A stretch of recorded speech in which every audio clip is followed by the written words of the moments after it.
Hi, this is Jen Rubin, editor-in-chief of The Contrarian. I am delighted to have back with us Lynn Sweet of the Sun-Times. She is going to help us wrap up the year in Chicago and Illinois and look ahead to some very big political races. Welcome, Lynn. Great to see you. Good to see you and happy holiday to everybody. Happy holidays. So, first, the bad news. Gregory Bovino, the infamous leader of the Midway Blitz, is back in town. What is he doing? We thought he was gone for now.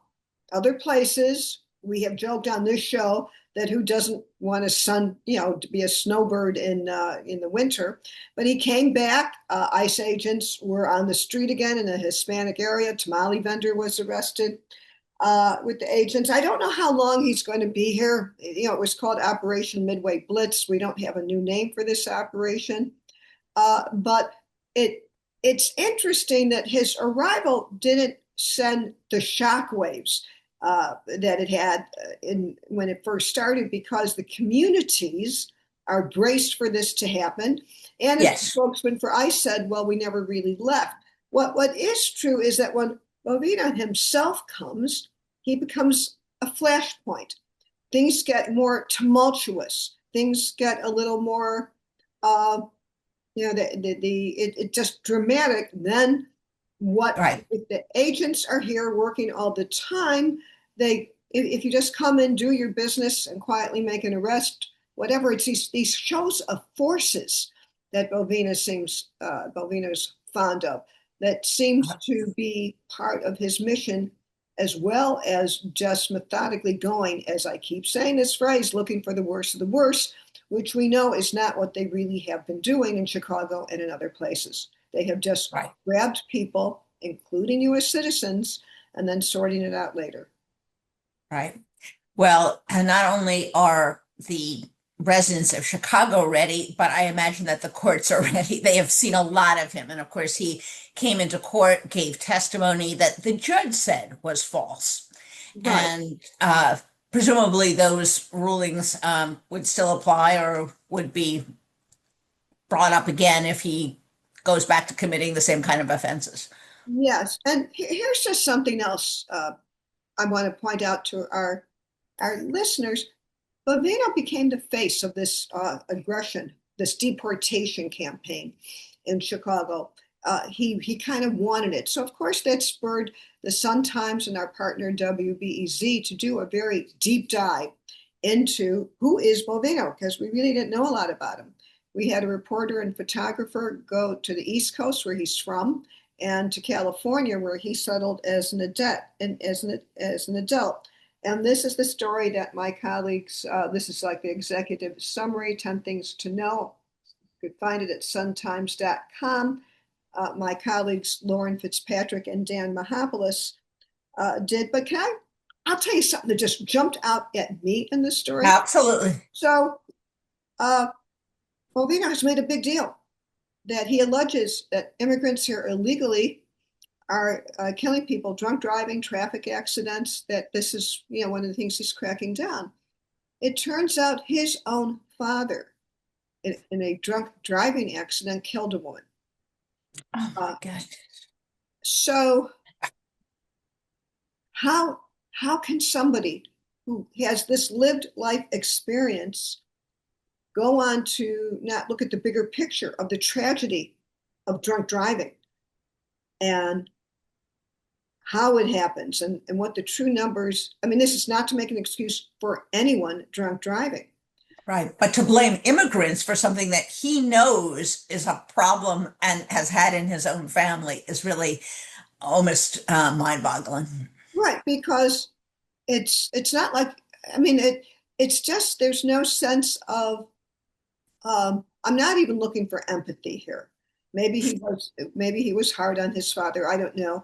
I'm a political reporter, not a political psychologist here, on what it happened. But it certainly, whatever this incident meant in his life, it did not inform him when you make a charge as big as the one as he does and the Trump administration does. When you look at all the justification for getting rid of people who are here without legal status in this deportation campaign that's going on. Exactly. The also thing is, I didn't know he had an MBA, and how rapidly and that he was a police officer. So all that's kind of interesting, but it's clear he did enjoy, as he rose through the Mm. ranks of the Border Patrol, that this kind of publicity hound part of him and Yes. creating Yes. a social media profile. Well, let's look forward to 2026. You are going to have a lot of politics in Chicago, which almost sounds repetitive. Politics is what Chicago is about. But let's start with, first of all, statewide. Senator Dick Durbin is retiring. The Lieutenant Governor Stratton is, I think, Staten rather, is seems to be the favorite. She's been endorsed by the governor. She's been endorsed by Emily's List. Tell us a little bit about her and whether she is now the prohibitive favorite, even though there are two congresspeople who are in the race as well. So, setting the stage here, the reason we're talking about this now is because Illinois has one of the earliest primaries in the country. Yes. We're March, second Tuesday in March.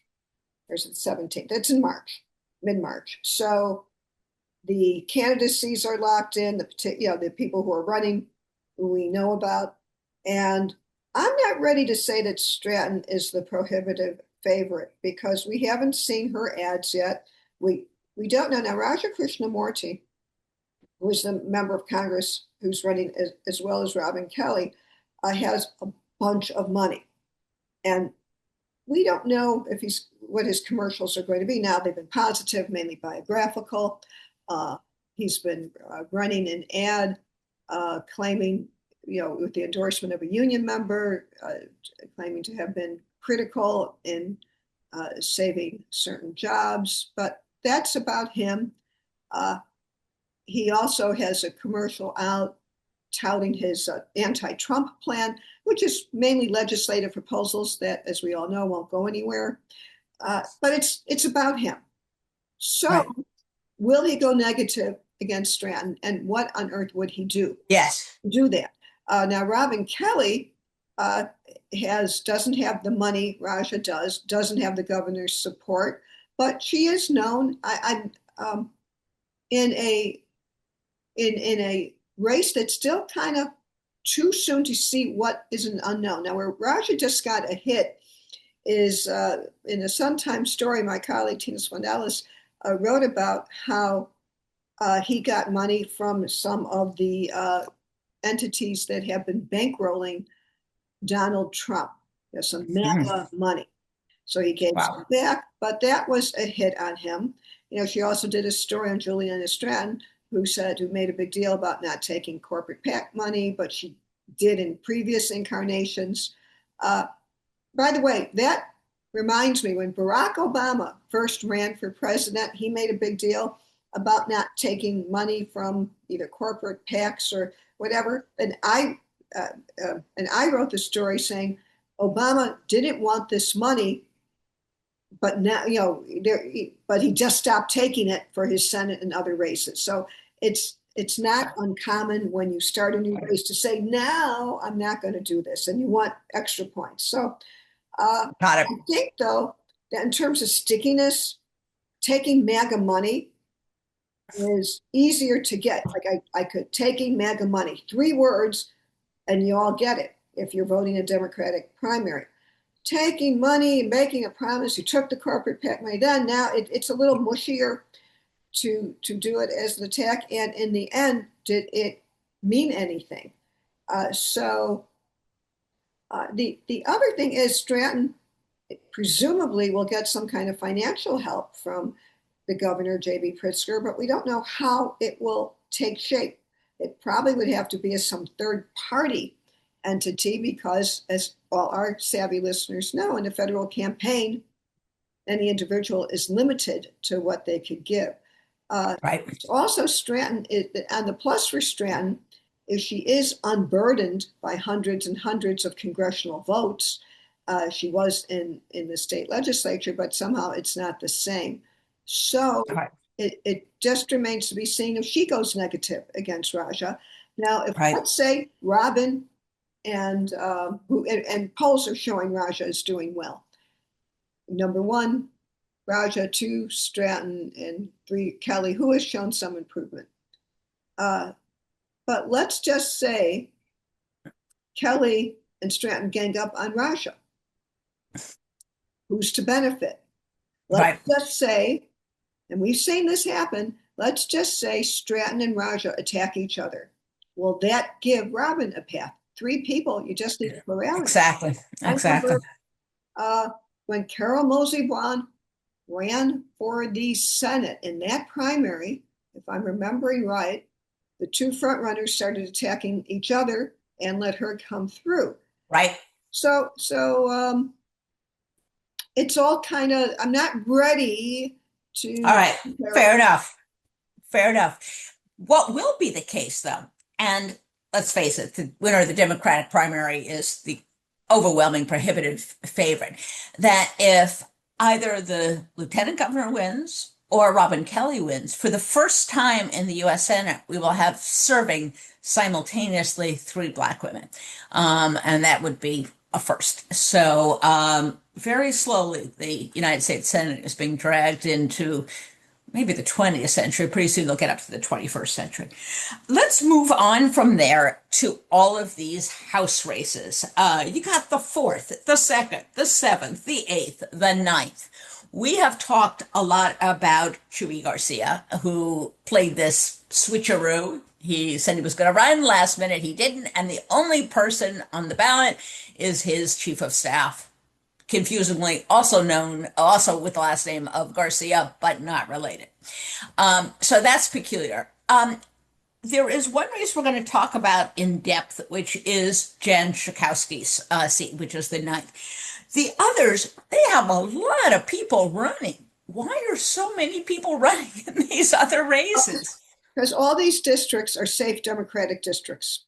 And if you get in, our local history is you've got to lock until you retire.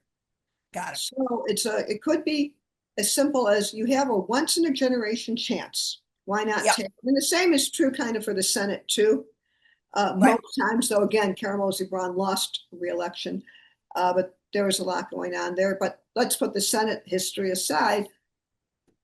You have to decide: do I make the move or not?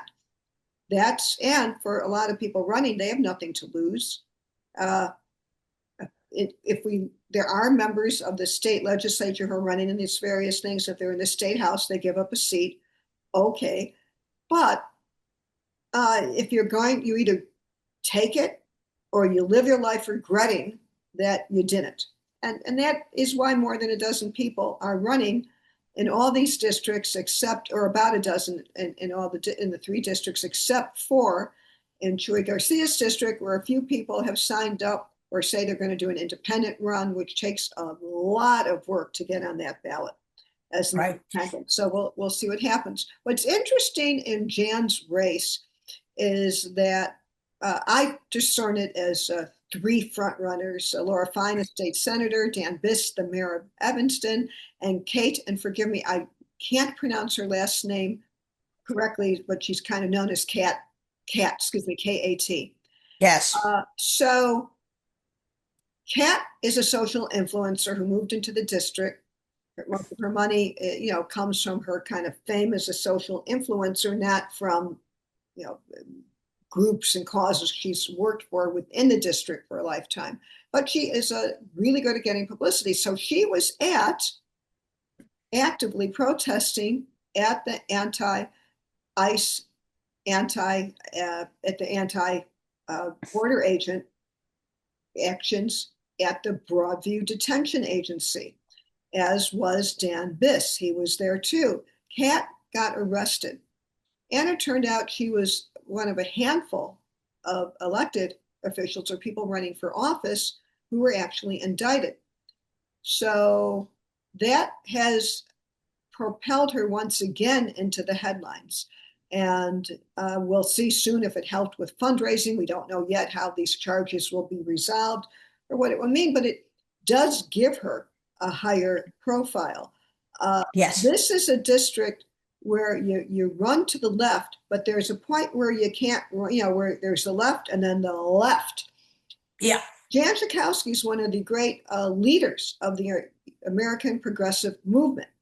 Yes. But she goes, there is kind of a point where, I mean, she truly is just a lifelong leader, from her start in state politics to her work in Washington. But there are people that have, where it kind of stops and you go further. Most recently, we do see this demonstrated in politics surrounding Gaza and Israel. We'll see this in some of when you look at the New York mayoral race, you Yes. see some things where you go left of left in saying things that it will be very hard to make true policy wise. Right. So I thought Jan had in her career done the calculus because she is committed to governing and her causes to get something done. Absolutely. You have to calibrate some things you do, I understand symbolically, or you take a stand, but generally you have to find a place where you can even create a coalition within the Democratic family. Absolutely. And I also I also suspect that one of the reasons that there are so many Democrats running is that there's high expectations they will be in the majority. It's not that much fun if you're in the minority, but Democrats are very pumped up and they think they are going to be in the majority. And when you're in the majority, you get the gavel and you get committees and you get to do oversight. Now, Trump isn't going anywhere, so these people may not be able to bring home the bacon, at least initially. But for the same reason, you have dozens of Republicans bailing out of the House because who wants to be in the minority? You have a lot of people running this year on the Democratic side because it's more fun to be the winner. okay, I'm glad your enterprise is called the Contrarian because I want to do a contrarian thing on you. Oh, excellent. Go for it. I disagree. In the course, remember, this is going to be a lifetime job if you get it. That's true. Some years you'll be in the majority, some years you won't. If you're looking at someone running if it works like it did for Danny Davis and Jan Schakowsky, okay, and Chuy Garcia, even Raja Krishnamurti has been in for years, leaving for the Senate, and Robin Kelly. If you look at this as a span of time, you kind of have to expect that you're not always going to be in the majority. True. So I do not think this is motivating someone. It's kind of like the line they say about the lottery: if you don't play, you don't. If you don't buy a ticket, you can't win.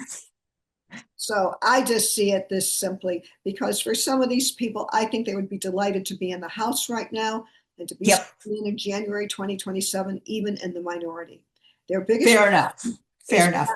being on it because probably as freshmen, they wouldn't have much of a way of being an influence anyway, unless they pick a cause that resonates, that they stand for something or they're part of Yes. something where they can make inroads as a freshman that isn't dependent on a piece of legislation. Right. Well, it will be very interesting to see if any of these sort of take up the mantle that Jan had. If people are not familiar with her career, think of AOC over decades. In other words, she figured out how to go left, but not as far left, perhaps, as some of the members of the squad. And so that's how you become influential in Democratic Party politics and in the House. Pick a lane, but pick a lane that you can actually accomplish something. Also, was very good at fundraising and Yeah, also has a really good local political organization too.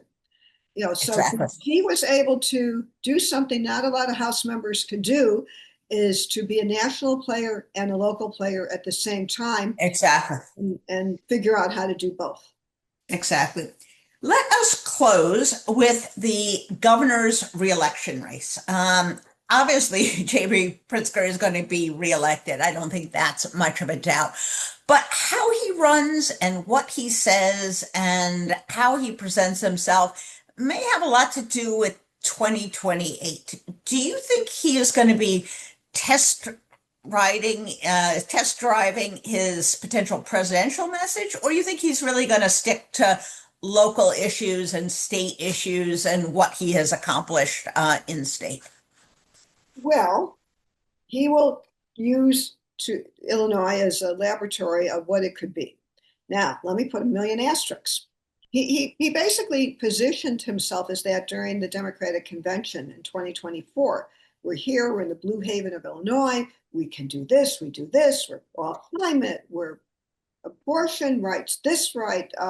We're going to step in, and as time went on, where Trump is cutting, we're going to try and supplement. But here's what is a little different now, and using the story that that my state is that my state is the state that will be the example. I think the reality is when you have a supermajority in the Illinois State House and the Illinois State Senate, and every Democratic statewide official is Democratic, you can get a lot done. There have been disagreements over, the policy issues are tougher now. The money is tougher now. The COVID money ran out. Trump is doing more cuts than ever imagined because people just didn't have the imagination to know that Trump will just cut. I'll cut and see what happens. So it's a little tougher state to govern right now. But Yeah. I would argue that it's not quite. Remember who ran on the Massachusetts Miracle? Michael Dukakis. It is a lot easier to govern when you have a supermajority Democratic. Yes, it is. Can you Yes, it is. imagine what Biden could have gotten done with a supermajority? I mean, he had the Senate for some of it, but it's just not necessarily transferable. But Right. it gives a very solid base of policies that JB Absolutely. supports. Absolutely. And I think that's kind of what you talk about. Not, I'm the reporter, so I'll say, oh, sure, he did it, but he had a supermajority. That, I think, in a national point, that might not be the point, how he got it. It shows the values and policies that Exactly. have, Exactly. and these are the policies and programs he would push for and Exactly. if he were president. And that's the bigger takeaway than I'm just observing that if you want to use Illinois as a laboratory, it's a lot easier when you have this friendly political climate. Absolutely. Absolutely. Well, the other thing we know about him, and that is he is perhaps vying with Governor Newsom to be the single antagonist of Donald Trump, to be the tip of the spear against the MAGA movement. Yeah. And he's certainly going to have an opportunity to give voice to that. So interesting. He's going to have an opportunity to get before the voters in 2026. Gavin Newsom will not because he's term limited out. Now, he had Prop 50 and he will be campaigning for other people. But I do think having the opportunity to get yourself out there, Governor Shapiro will have the same opportunity.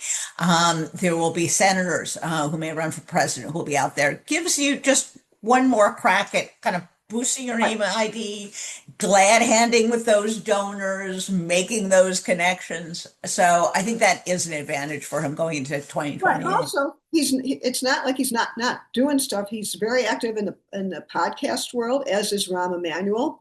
Like Absolutely. positioning himself as if you only all listen to me, I could figure this out. Okay. Yeah, A little more centrist, but kind of positioning himself, I think, just to be available if things fall into place, which they can in politics. You never know, absolutely. Jen. Stuff happens, and I could see why Ron is out there. He has no other, he's got the time. He's a free agent. He's a sought after guest. He's on podcasts all the time, and is moving around. I think to just be in position to see if there's you could get lucky in politics and in life, but you have to kind of show up to be there to get lucky. Uh, I know some scoops I've gotten in life as a reporter. Yes. I say, If oh you my don't God, show up, you don't get it. you're Exactly. lucky.